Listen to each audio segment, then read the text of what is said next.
Thinking Aloud. Conversations on the leading edge of knowledge and discovery with psychologist Jeffrey Mishlove.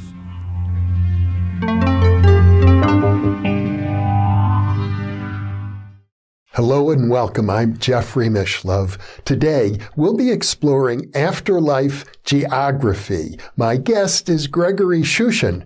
He is the author of Conceptions of the Afterlife in Early Civilizations, Near-Death Experience in Indigenous Religions, and most recently, The Next World, Extraordinary Experiences of the Afterlife.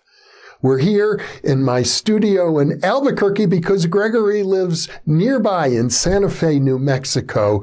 So welcome, Gregory. It's a pleasure to be with you. It's a pleasure to be live in the studio face-to-face as well. It is a real novelty. And thanks, Jeff, for having me here. It's really nice, great pleasure. And I want to say right now for our viewers that I think nobody that I'm aware of has explored the range of literature purporting to provide largely firsthand descriptions of the afterlife across a greater range of cultures and civilizations and eras of time than you have. So this should be a very exciting discussion. Thank you, Jeff. Yeah, I hope so. I gather that for you, one of the primary windows into our understanding of the afterlife comes from the near-death experience. Mm-hmm. Yeah, that's exactly it. The sort of main thrust of my research has been the degree to which afterlife beliefs have been grounded in near-death experiences around the world and in different cultures. Of course, the skeptics will say near-death experiences offer a window into human fantasy, but not into, or maybe into the physiology of the brain near death, but not into the afterlife itself. How do you counter that objection? There are a few ways. One is if we take out the argument of whether near-death experiences are evidence for an afterlife at all, and just look at them as a possible origin of people's afterlife beliefs around the world. In that sense, it doesn't matter if they're genuine afterlife experiences or not. If it is all in the brain, as they say, they could still be leading to different kinds of beliefs around the world that share similarities with the near-death experience, for example. So, but as far as being and in that sense, I guess I should say they could actually support beliefs that near-death experiences are all in the brain, because if the dying brain is producing the same kinds of special effects around the world in people's consciousness as they die, then we would expect their afterlife beliefs to be similar. We'd expect their NDEs to be similar. But at the same time, we could also say the fact that people are having NDEs around the world and having these similar types of experiences that are filtered through their cultural beliefs could also support the idea that there really is an afterlife. So it's kind of a balancing act. Well, you come to this work as a historian and an ethnographer, really a social scientist in effect. Right. Yeah, I started in Egyptian archaeology, actually. So, and that was kind of my way into it, because I was reading, you read to practice hieroglyphs, you start reading ancient texts like the Book of the Dead and the coffin texts and pyramid texts. And I started, thinking that the conception of the afterlife in ancient Egypt was, had a lot of similarities to near-death experiences. So just in a very general way, obviously, a contemporary near-death experiencer isn't going to say, I saw the corpse of Osiris and Rosatau. It's going to be more like, I saw this divine being. So in this very general sense, in the Egyptian afterlife, the spirit leaves the body, travels through darkness, comes into another realm, sees a being of light in the form of the sun god, undergoes some kind of evaluation of the earthly life, and then meets the corpse of Osiris, who's the god of the underworld, but the deceased is explicitly associated with that corpse. So I take that as being symbolic of basically an out-of-body experience and encountering, your own physicality and the acceptance of the death of that physicality, and that explicitly in the text enables the spirit to proceed in the afterlife to the next level. So understanding that you're dead but still alive, that you've transcended death, is a key element both in those texts and in NDEs.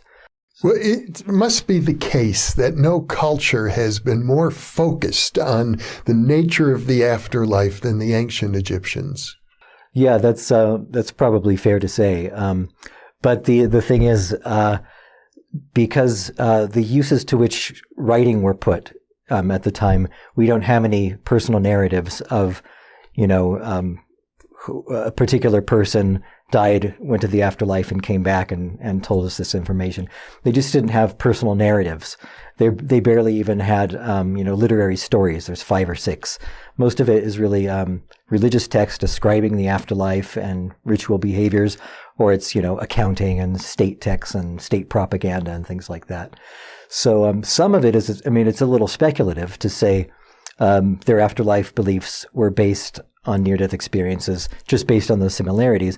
But at the same time, when you then expand that comparison and start looking at other ancient cultures and what their afterlife beliefs were like, they largely share those same types of similarities. So you have to then ask, what's going on in the human psyche that's producing very similar beliefs across cultures? And it seems to me that a universal experience type, like a near-death experience, which is, contextually is about dying, leaving the body, and coming back. It seems like a reasonable place to look for the answer. Well, some people have that experience. We call it a near-death experience because the body is physically pronounced dead or very close to death. There's a whole other category of nearly identical experiences that are called mystical experiences, where a person might be nowhere near death. They might be in a trance or meditating, or maybe they're ill or something like that, or they're religiously devout and they go into a religious swoon of some sort. Have you looked at that at all? No, I haven't in depth, but I've considered those experiences in the context of near-death experience because, you're right. And there's also examples where someone is just, happens to be sitting at their desk writing and they leave their body and, and they're not even near death at all. Yeah. Or a lot of these accounts of people who they think they're drowning or they think they're going to die when they fall from a great height, but they were never physically compromised, not in any serious peril. They survived the drowning or the fall. But for my research purposes, the physical context of a person almost dying, losing consciousness, and coming back, I think that's important because that's showing that there's some kind of connection in the origin between those experiences and the kinds of visions that they're having. Well, you also talk about, in addition to the sacred literature of ancient cultures, you talk about mediumship. Right. You talk about intermission memories of people who recall past lifetimes. Right. Yeah. That was, those are interesting examples because what I wanted to do there is compare the near-death experience types of, and I don't want to call them visions, but just near-death experience phenomena and the types of descriptions people bring back with the same types of thing from those kinds of experiences. Because the idea being, if there are similarities between mediumship descriptions, intermission memories in reincarnation accounts, and near-death experience, then are they all talking about the same thing? And if so, does that point to, the idea that they're all describing an actual afterlife kind of experience? What did you conclude?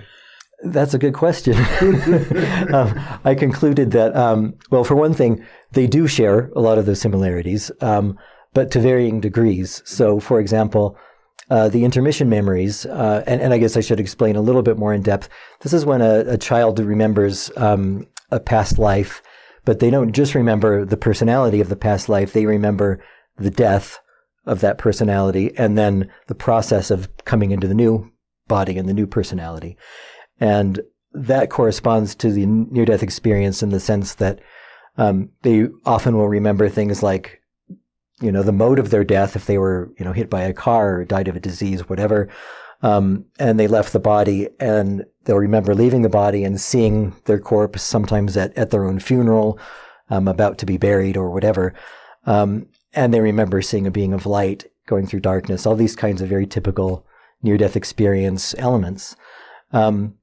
So with the intermission memories, that was very clearly analogous to near-death experience. And there wasn't a great deal of sort of literary elaboration where a lot of, for example, medieval near-death experience accounts are just filled with all these plot elements, basically. They meet a particular angel who takes them on a tour of the other world, and they see very specific, long, detailed punishments, and they're shown paradise and all these rewards. And it's obvious that even if it did originally lie in an NDE, that it's not really a full veridical account of a near-death experience. There's, you might say, poetic license has been taken. Yeah, and for the purpose of promoting the religion and showing people that if you behave well, then you'll have this great experience, and if you behave poorly, you'll have a negative one.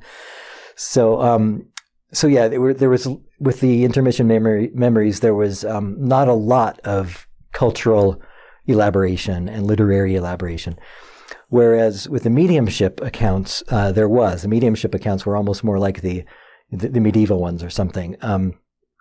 And lots and lots and lots of, kind of creating these worlds, world building in a way where there's, they describe things like ancient Greek temples and centers of learning, a real sort of hierarchy of spirits, bureaucracy.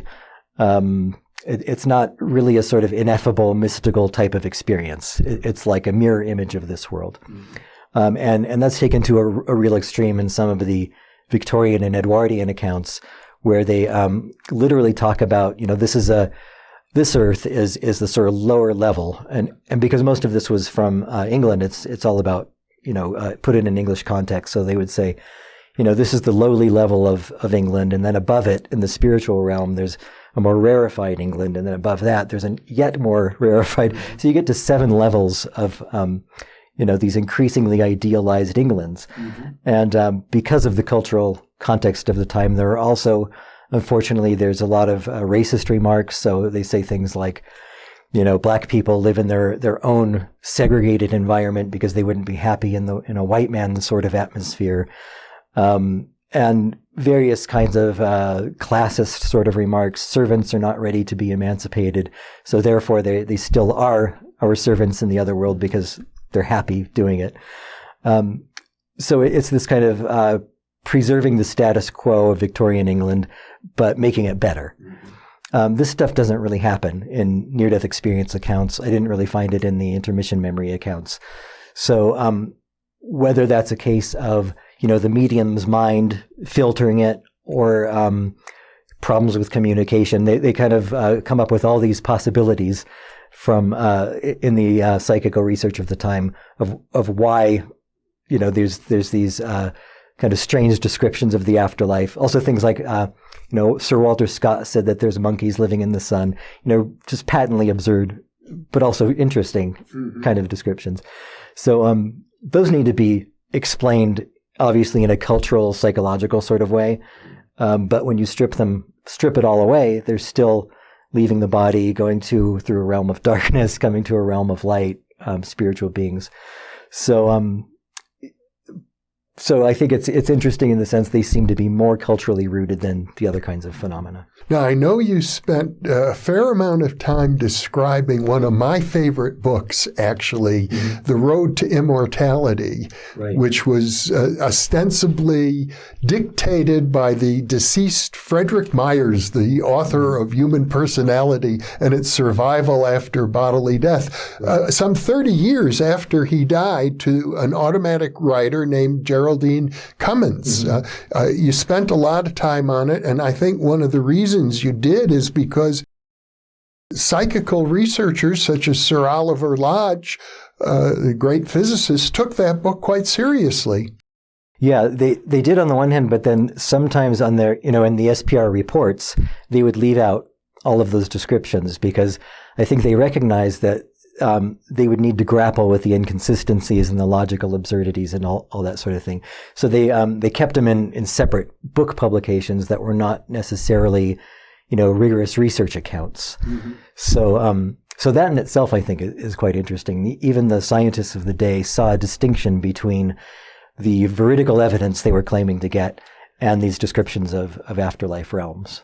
Well, I suppose part of the problem is because if you're in a realm which is not our normal three-dimensional physical reality that we experience through our external senses, it's going to be what most mystics call ineffable. It's ultimately not describable in the normal language that we use to describe physical objects. Exactly, yeah. And to me, accounts that, fess up to that, people who say it was, I can't describe it, it was this, indescribable, mystical, cosmic experience, but I had these sorts of impressions of leaving the body and seeing light. That to me is more convincing than, salamander flame beings on Venus or something, or whatever other kind of, English cottages in the countryside. So that's exactly, I think, why that a lot of those accounts are less convincing to me.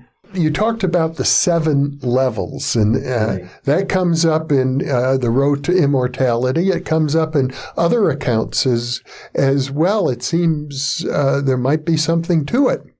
It's possible, yeah. And there's, the 7 heavens, and it crops up in different religions. And whether it's 7 or any other number seems less important than the idea that there are levels. Right, or even the idea that it's intermediate states, as in Buddhism, for example. So it could be that.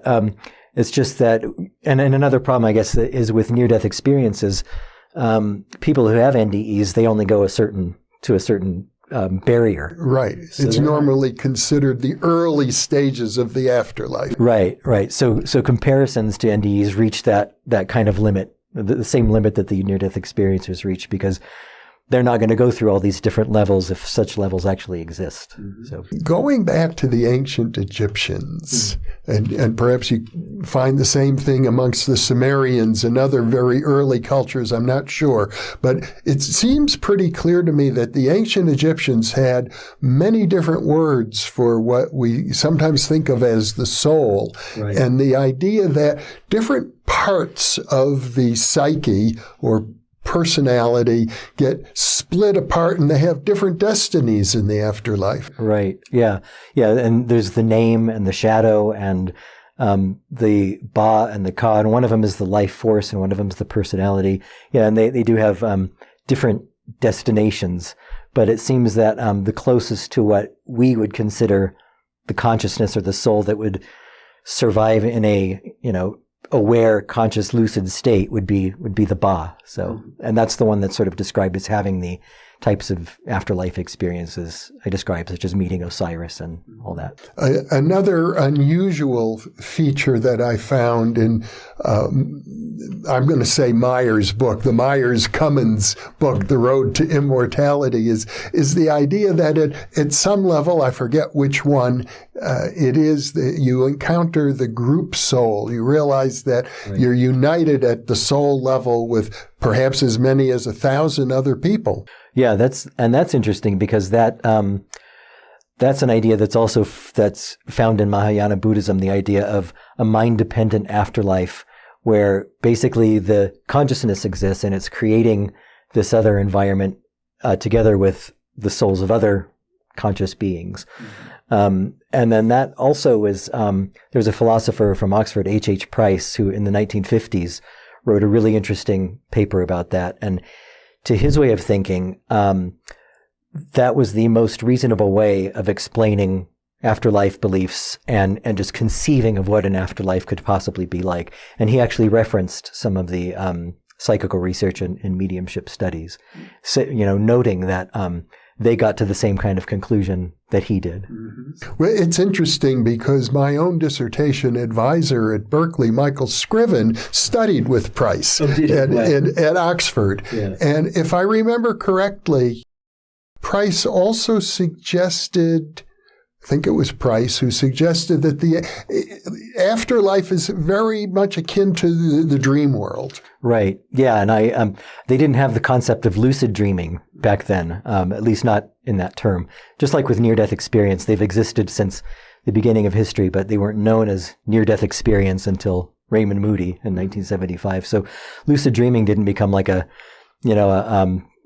public popular buzzword until the 70s or 80s. So, but yeah, I think lucid dreaming is probably the most compelling model for me about what an afterlife could possibly be like, but possibly lucid dreaming in a group sort of context, because that would account for the similarities across cultures, because you're creating this dream world in conjunction with the souls of other people who presumably have a kind of like-minded background or history. But at the same time, everyone's different. So you're all perceiving it in slightly different ways at the same time as well. You point out that there are many explicit descriptions of the near-death experience coming out of ancient China. Right. There's a lot of, supposedly documentary ancient Chinese NDEs. And they're interesting because they, once again, very much reflect the culture in which they occur. So there's a lot of bureaucracy in Chinese NDEs. And, you go there and there's a guy with a clipboard and kind of reviewing your life and all your deeds. And there's judges, and it's a very kind of, strict system. Mm-hmm. And some of those NDEs are also interesting because they show how that bureaucracy can sometimes fail. So they got, there's cases of mistaken identity where they got the wrong person. So, and the reason for that person's NDE is that they're told, we got the wrong Jeff Mishlove, so we're going to send you back and get the one that lives in Washington or wherever. Uh-huh. So that person gets to have an NDE, come back to life, and then the other one is brought to the Chinese judges. I know in many of the NDE cases you describe, the person is sent back often reluctantly. They don't want to return. Yeah. Sometimes, their dead body is already beginning to putrefy. Right. But they're told that it's their mission to go back and share this knowledge with other people. Yeah, and this is something that interestingly occurs in a lot of Native American NDEs from the 19th century and earlier, that they're told, first of all, the thing that their body has started to putrefy. I don't necessarily buy that, but I think it's intended to show the listeners that this was such a genuine experience. This person was so totally dead, and came back to life, to exaggerate the miraculousness of the account, in order that their the message that they're bringing back will be taken seriously. I took it to mean something a little different, that maybe even a sleeping body is somehow gross and right. unattractive when you're in the spirit realm. Yeah, that's true too. And even in contemporary NDEs, so many accounts, people say things like, I looked down and I saw this cold, horrible, painful thing, and I was just so reluctant to get back into it, and the prospect was repulsive. That just recurs through so many NDEs throughout history. It's really interesting. Another fascinating finding I found in your recent book is the idea that in some cultures, I believe, for example, the Australian Aboriginal culture, which is a long-lasting culture for thousands of years, but they don't particularly report near-death experiences. Right. Yeah, that was an interesting discovery. They report a lot of shamanic experiences that seem to correspond almost exactly to NDEs.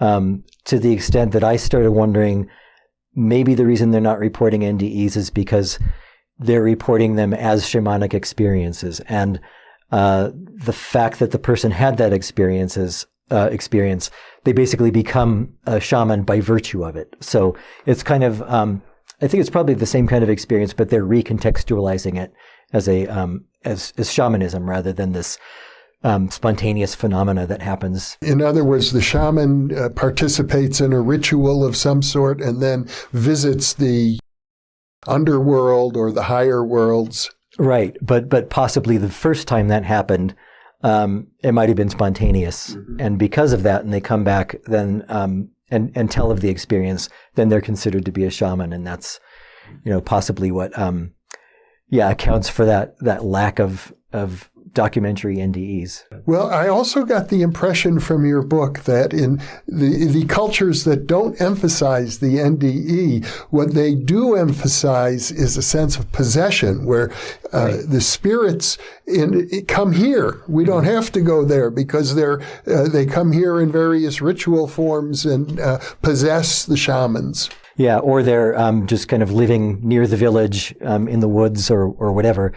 And the focus on the afterlife is less on the other world, some other state of being, and it's more on earthly life here, not only just daily survival, but either propitiating these spirits of the ancestors or avoiding them or whatever, because they can be malevolent or benevolent. But yeah, as far as possession goes, that a lot of African societies, there's some accounts from Melanesia and Micronesia, different places around the world, even a couple from Native American cultures, but predominantly in Africa. When a body comes back to life, when a person has, supposedly has a near-death experience, they're not going to be welcomed with open arms and their family rushing to them and saying, "Oh, this is a miracle. I'm so glad you're back." The attitude was more like, the dead shouldn't be coming back to life because they're dead. Therefore, they're either a subject of possession or witchcraft, or they've become a zombie or something like that. So they're a threat to the community, a threat to the natural order. So we need to avoid them. And we're certainly not going to listen to them talking about this glorious experience and, incorporate that into our beliefs. So that's why I think a lot of beliefs in these cultures don't reflect near-death experiences when they talk about the afterlife. So it's almost like the exceptions that prove the rule. Well, I also have the sense, and I'm certainly no expert in this, that in the Australian Aboriginal culture, there's a big emphasis on what they call the dream time. And that suggests to me that even in their daily life, they feel very close to the realm of dreams. And I think we can safely say, especially because of the explorations of Jungian psychologists, including Carl Jung himself, that there's a strong overlap between the dream world and what the Tibetans called the Bardo plains. Right, yeah. Yeah, I think there's less of a distinction between states of consciousness, maybe. Mm-hmm. So as we're sitting here talking in this very physical realm, and I drove here on the freeway, and all this kind of, we have this completely different view of this reality than my reality 6 hours ago when I was asleep and having a dream. Whereas in other cultures, I think that that boundary might be a little more porous. And they're maybe more aware of the possibility of different entities in different worlds around them. One of the features you describe in the ancient cultures of Sumeria, in Egypt, one certainly finds it in Christianity, is this cycle of death and rebirth. Right. That the deities are known to die and then come back. Mm-hmm. Osiris does it, Inanna does it in Sumeria. Of course, Jesus does the same thing. It seems to be a common theme, and it seems to suggest that this is also the fate of the average person, at least the average person who is good or who is a believer. Right. Yeah. The Epic of Gilgamesh is another good example, but the Sumerian version, he's called Bilgamesh, and it's even more ancient. And there is possibly the world's first near-death experience in that text where, he is on his deathbed and he wakes up in this other realm, and there's these judge-type figures, and they review his life, and he comes back as a changed person. So this is part of the whole dying and rising gods phenomena, as they used to call it. Which, considering that these gods were considered to have once been humans on Earth, they very likely could point to some, near-death experience that they had that was gradually mythologized throughout the centuries. Would you say that because of the enormous cultural overlay that it's inevitable when anyone tries to describe such an experience, they have nothing to work with but the language of their own culture and the metaphors and ways of thinking that come culturally. In order for us to create what I called an afterlife geography, we somehow have to, I guess I would say, filter out the cultural overlay. But there is also another way of looking at it. Jeffrey Kripal once expressed it to me this way. He said that we actually, through our beliefs and expectations, we are changing the afterlife itself, that the afterlife is conditioned by our cultural expectations. Right. I think that's exactly it. And that goes back to H.H. Price and the whole lucid dreaming thing. If we are self-creating the afterlife, especially together with other souls, that to me can explain all the cultural similarities and differences.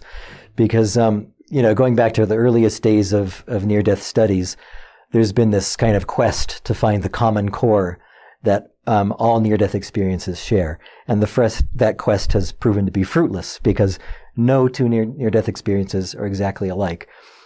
Some of those differences are very clearly cultural. Like I said, a mistaken identity reason for being sent back. Everybody's sent back, obviously, otherwise we wouldn't have these accounts.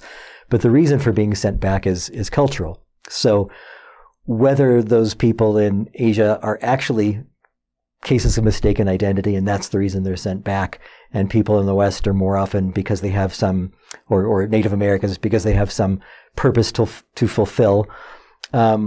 Whether that's actually the case, it's difficult to say, or whether their consciousness is creating the reason why they're being sent back. It's difficult to say. But I mean, even things like the life review, it's such a sort of stereotypical element of an NDE. It's one of the main things that people think of when they think of near-death experiences. And there was that recent study that was published that there's a burst of brain activity at death, and some people speculated that could possibly be, that's why we have life reviews. But life reviews are really, actually, even in the West, they're quite rare. Cross-culturally, they're, I don't want to say non-existent, but they're extremely rare. So I don't think a life review is as prominent and important an element of near-death experiences as say, leaving the body, entering darkness, and seeing light. Mm-hmm.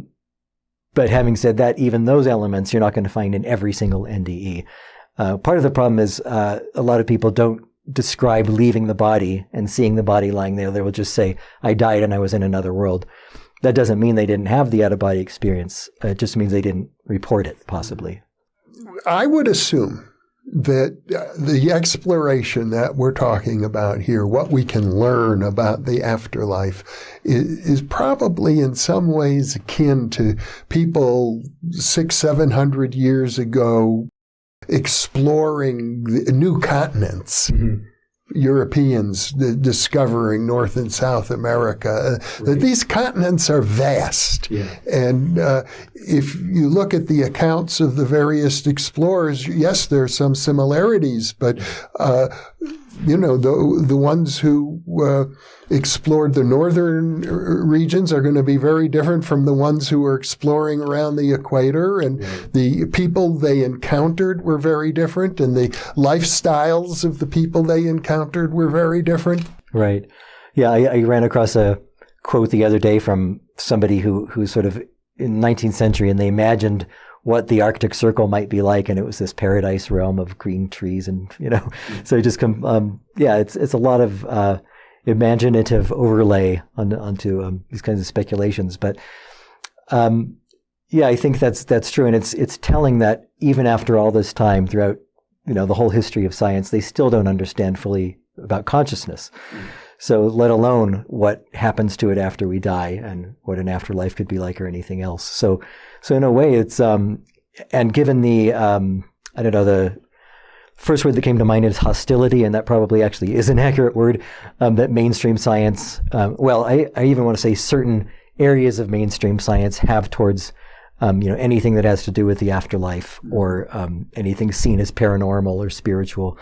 That's kind of hindering and crippling our understanding. They treat it as if there's no evidence whatsoever. Right. And they also, when you have, these valid mainstream scientists who have incredible backgrounds and, spotless records of research, as soon as they start investigating these areas, they're sort of dismissed by the rest of the scientific community and they become fringe, when in fact they're actually using the same methods and techniques and historical knowledge and everything that they've been using the whole time. Well, you talked quite a bit about the 19th century mediumship, particularly in England, the Edwardian and Victorian periods. But there was another approach that I thought was rather rigorous and at least had the beginnings of a scientific approach to it, the Spiritism of Allan Kardec. Right. Yeah, I haven't looked that much into that because it was just sort of fell outside the boundaries of what I was doing. But as I understand it, he worked with mediums, and he generally felt if 7 mediums all gave him a similar description of some element of the afterlife, that he would then accept that as valid because of the consensus. Right. Yeah, and that's a similar approach that Helen Wambach went to with the her past life regression ideas. That if she didn't, it wasn't a matter of deeply researching a particular case like Bridie Murphy or whatever and trying to trace a past personality. It was more like looking at the like you said, a consensus of what all of these people are saying and what they could possibly point to as a reality. If I recall correctly, one of Helen Wambach's findings, she was a hypnotic regression therapist, is that the past lives that people reported under hypnotic regression corresponded demographically with the population statistics in earlier eras. So that there's sort of a myth about past life regression that everyone thinks they were Cleopatra or somebody famous. But Helen Wambach's research, and I think it had a sample of hundreds of people in it, sort of refuted that notion. Yeah, that was interesting. But at the same time, a lot of the past life regression cases, to me, they're evidentially more along the lines of the mediumship stuff when it comes to afterlife descriptions, because they're just, again, full of these extremely detailed, bureaucratic, systematic, divine sorts of afterlife, with all these hierarchies, and that they just don't ring true to me in that way. They seem very culturally situated and very fictionalized, very non-ineffable, non-mystical. Well, I used to be a past life regression therapist myself. Yeah. And one of the misgivings that I always had about it is the risk, it's not discussed very often in the literature, that the hypnotist or therapist is going to be, in subtle ways, including telepathic, influencing the person being hypnotized.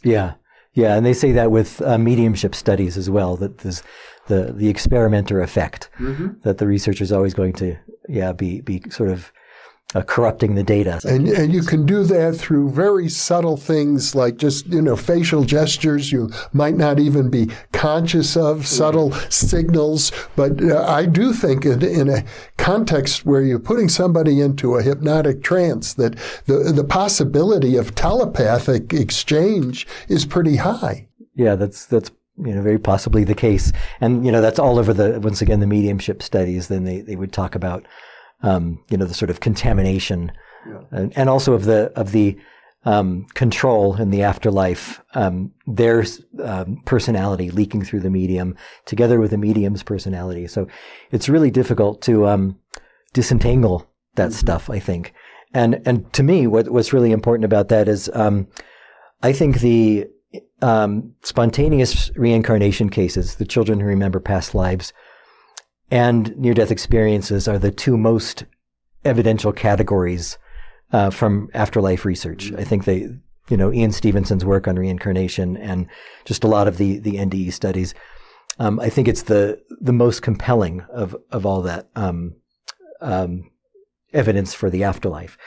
Whereas mediumship, I think there's some interesting stuff for sure, and I think a lot of it's unexplained. Past life regression, I think, is the least amount of compelling evidence. So it's interesting that the intermission memories correspond most closely to NDEs, whereas the regression cases and the mediumship cases probably correspond the least and have the greatest amount of, literary and cultural elaboration. As I recall, you did write about an interesting case of Brian Weiss, who was a psychiatrist, a skeptical psychiatrist who ended up hypnotizing one of his patients, taking her back into a past lifetime and then into the intermission period. And it was then that different voices came through her, as I recall, and began telling him about personal experiences in his own family, things that this patient of his could never have known in great detail. Yeah, it's an interesting case. But for me, the problem with a lot of the past life regression also is, putting on my skeptical hat. They didn't do EEG readings to make sure that these people were actually hypnotized. The scientific protocols just kind of weren't really there. It's not clear that EEG really can distinguish between a hypnotic state and many other states, but I don't know that that's been clearly identified yet. Okay. But just in general, I think that's a good exception, the Brian Weiss case you mentioned. But overall, to me, in the regression stuff, I just don't see a whole lot of evidence that was at least got obtained under any kind of rigorous scientific. Well, and I think that would be the consensus of reincarnation researchers in general. They're much more interested in the reports coming spontaneously from young children. And the fact that, from my point of view, the way they correspond to the NDEs, and the fact that these are, children often in, Lebanon or India or Sri Lanka or wherever, who are going to be less likely to have a popular perception of NDEs. They probably haven't read Riemann Moody or whatever, young children in the 70s or 80s in these other countries. So that's quite compelling to me. And I don't know if their parents would even have been able to feed them that sort of information, and for what purpose? Why would they want it to correspond to an NDE? Now I'm thinking of Plato and the story of air, which comes up, if I remember rightly, in the Republic.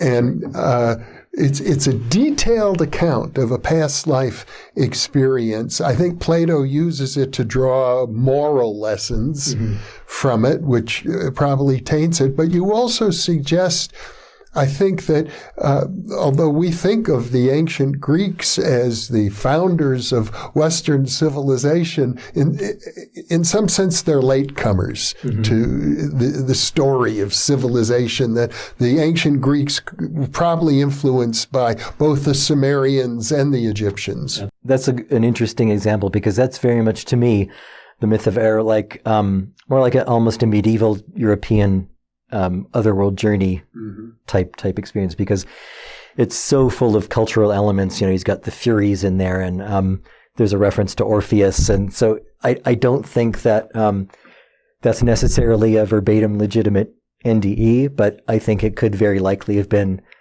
rooted in at least a story of a similar.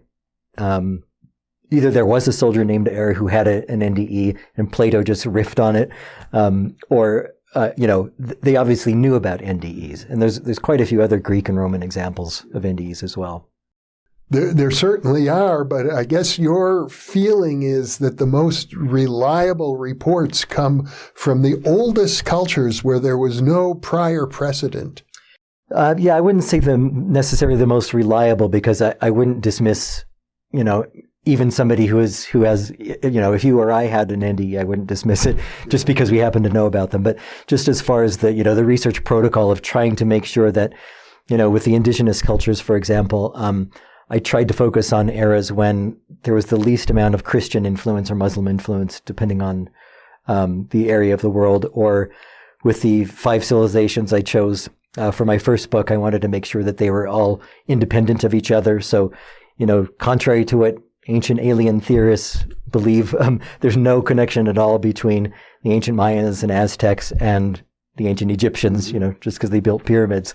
So, I wanted to I guess, make sure that there was no connection in order to show that if there is a similarity between these cultures, it's not going to be a result of, cultural diffusion. Well, one of the things I really enjoyed about your recent book, frankly, is the first chapter where you start out and talk about an ancient Chinese near-death experience, and then you say, well, 2,000 miles away and 600 years later, right, some other person came up with a report, and then again and again and again, in very diverse cultures, right, you've got these reports that all contain similar elements. Mm-hmm. Yeah, and also at the same time, very different ones. Because to me, the differences are just as interesting. And I thought that was a good way to show, in a brief, succinct way, that anybody who thinks that near-death experiences are a Western Christian sort of phenomena needs to look at this evidence, because they obviously haven't seen it. And you still get people, there are people like, what's his name, Harris, the skeptic, and Sam Harris, yeah, Keith Augustine, and then more sort of people like Richard Gottlieb writing in the New York Review. There are no cross-cultural near-death experiences. It's like they're actually still saying this in 2022. So I just wanted to hammer that home, that this is not a Western phenomenon. The interpretation might be often, I saw Jesus, when actually what they saw was a being of light, which they interpreted as Jesus. There's these I saw heaven type books. And so we're interpreting these experiences within a Western cultural, often Christian framework, but that doesn't mean that that framework created the experience or caused it to happen. Well, Gregory Shushan, what a pleasure to have this conversation with you. I get the feeling that you've done a vast amount of scholarship to bring all of this together, and yet at the same time, it's like we're just beginning this exploration. There's so much more to learn. It's true. And, the more I search for these experiences, the more I find. So I'm doing a historical anthology of near-death experience from around the world, and I keep thinking, okay, I've reached the end of that, and then I look a little more and I find more. So it's really a never-ending kind of subject. Well, Gregory, thank you so much for being with me today. Thank you, Jeff. It's been a pleasure. And for those of you watching or listening, thank you for being with us.